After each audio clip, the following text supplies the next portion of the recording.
I think the design, just the entire design process was really rewarding. It's not something that's in my everyday part of my job. I'm used to working with vendors and negotiating pricing and deals, and to do something this creative was not part of my normal day. So it was an exciting project to be a part of.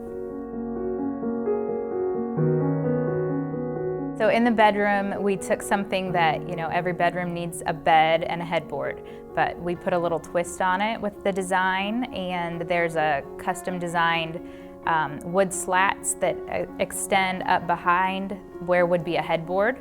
Who wouldn't want a fireplace in your bedroom?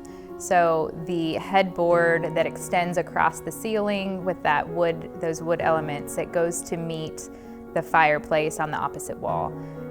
That fireplace is covered, the chase of it is covered with quartz, and it's a linear fireplace that's electric that's housed in that. The hardware sells a lot of doors, and our mill creates a lot of those.